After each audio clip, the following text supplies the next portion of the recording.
दोस्तों, महिला आरक्षण के मुद्दे पर एक बार फिर से सियासत गरमाई हुई है उत्तराखंड की, और इस बार सीधा निशाना है देश की सर्वोच्च सत्ता पर। क्या महिला आरक्षण को लेकर वाकई गंभीरता दिखाई जा रही है या फिर ये मामला सिर्फ राजनीतिक है और राजनीतिक बयानबाजी का है?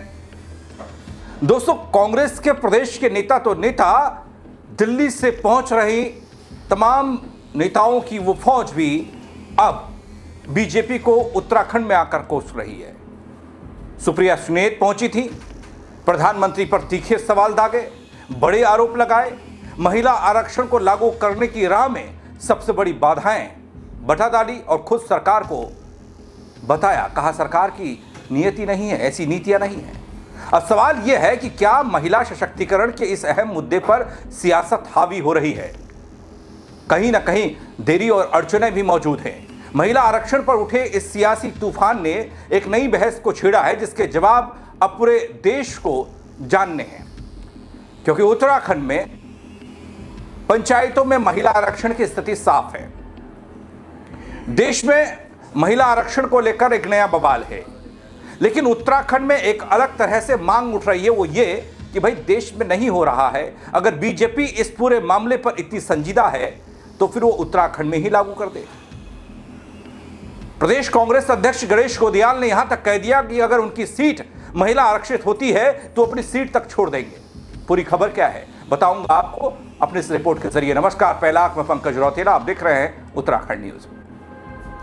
दोस्तों, हाल में संसद में पेश होने के बाद गिरा नारी शक्ति वंदन संशोधन अधिनियम, और इसको लेकर प्रधानमंत्री मोदी समेत बीजेपी के तमाम नेता विपक्ष को दोषी करार दे रहे हैं। जगह जगह विपक्ष के खिलाफ विरोध प्रदर्शन हो रहा है, लेकिन इधर विपक्ष के बड़े नेताओं ने बीजेपी को महिला विरोधी बताते हुए सरकार के खिलाफ मोर्चा खोला है। इसी कड़ी में कांग्रेस सोशल मीडिया विभाग के अध्यक्ष हैं और राष्ट्रीय प्रवक्ता भी हैं सुप्रिया सुलेह देहरादून पहुंची थी, तो उन्होंने एक एक कर सिलसिलेवार तरीके से बता दिया कि कैसे केंद्र सरकार और प्रदेश सरकार की नीयत में खोट है। केंद्र सरकार पर जमकर हमला बोला। कांग्रेस महिला आरक्षण की पक्षधर रही है पहले से ही, ये कहा जा रहा है, लेकिन महिलाओं के नाम पर देश को बांटने जैसी साजिश को कामयाब नहीं होने दिया जाएगा, स्वीकार नहीं किया जाएगा। प्रधानमंत्री मोदी पर निशाना साधते हुए कांग्रेस सीधे महिला आरक्षण विरोधी बता रही है, देश के राजनीतिक नक्शे को बदलने और संविधान पर हमला करने की साजिश करार दे रही है। अंगुलियों में गिनाए जाते हैं तमाम हादसे, उन्नाव, हाथरस या महिला खिलाड़ियों का मामला हो, उत्तराखंड में अंकिता भंडारी केस हो। जब देश की महिलाओं की सुरक्षा और सम्मान का सवाल होता है, तब ये पहुंच रही है कांग्रेस कि प्रधानमंत्री मोदी सदैव न्याय करने की बजाय चुप्पी साध लेते हैं। उनका कहना यह कि सरकार का असली मकसद महिला आरक्षण नहीं बल्कि परिसीमन के जरिए राजनीतिक लाभ उठाना है। वो लाभ कैसे?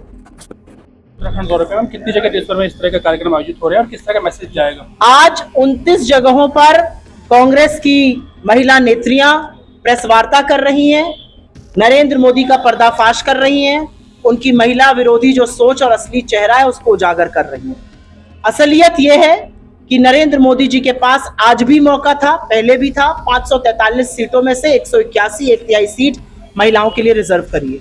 वो महिला आरक्षण में सबसे बड़ा रोड़ा खुद बन रहे हैं। वो हर बार महिला आरक्षण में किंतु परंतु अपितु जैसी कंडीशंस लगाते हैं। कांग्रेस पार्टी ने उनसे साफ तौर पे कहा है, आज की तारीख में 543 सीटों में 181 रिजर्व करिए, हम आपके साथ हैं। क्यों नहीं ऐसा कर रहे हैं नरेंद्र मोदी जी? सवाल इस बात का है। दोस्तों, आरोप दर आरोप हैं। प्रधानमंत्री बातों को गोल गोल घुमाते हैं, बल महिला आरक्षण में सबसे बड़ा रोड़ा बन जाते हैं। बल अगर प्रधानमंत्री महिला आरक्षण पर गंभीर होते तो आज महिलाओं को आरक्षण मिल गया होता, लेकिन महिला आरक्षण की आड़ में लोकतांत्रिक तरीके से अलोकतांत्रिक काम करने की कोशिश हो रही थी। परिसीमन करना जरूरी था, जिसका पर्दाफाश हो चुका है। यह कांग्रेस की भाषा है, जिससे संघ की महिला विरोधी सोच भी उजागर हो रही है। बल अगर वाकई सरकार महिला आरक्षण के प्रति गंभीर होती तो संसद की 543 में से 181 सीटों को महिलाओं के लिए आज ही रिजर्व कर दिया जाता। कल का इंतजार क्यों किया जाता? उत्तराखंड में पंचायत में जहां महिला आरक्षण अब तक भली भांति पूर्व मुख्यमंत्री भुवनचंद खंडूरी के दौर से लागू है, तो वहीं विधानसभा में क्यों नहीं है? यह सवाल पूछा जा रहा है। और अब ढोंग करके ये कह रहे हैं कि हम नहीं, कोई और नहीं चाहता है महिला आरक्षण। आप खुद महिला आरक्षण नहीं चाहते, आप डरते हैं कि पुरुषों की सीट आप महिलाओं को दे देंगे। आप महिला आरक्षण के मुद्दे पर गोल गोल गोल बात घुमा रहे हैं। अगर आप सीरियस हैं तो आप आइए, महिलाओं को आरक्षण दीजिए। 543 में से 181 महिलाएं आरक्षित होंगी सीटें और महिलाएं चुनकर आएंगी। आपके पास सुनहरा मौका 2014 से 19 के बीच में और 19 के बाद भी था, लेकिन आपने शर्तें लागू करी, आपने महिला आरक्षण नहीं होने दिया। आज आपकी संघी सोच, महिला विरोधी सोच दुनिया देख रही है, सबके सामने है, और इस देश की आधी आबादी ये समझ रही है कौन उनके आरक्षण में रोड़ा बना हुआ है। इधर कांग्रेस एक के बाद एक सवाल दाग रही है दोस्तों। बीजेपी इस पर कहती है कि गजब दोगलापन है कांग्रेस का, चिट भी मेरी पट भी मेरी, महिलाओं को दिया धोखा, संसद में किया विरोध, ये बता रहा है। और अब प्रेस में महिलाओं के मसीहा बने हैं, मीडिया में मसीहा बनकर आ रहे हैं महिलाओं के।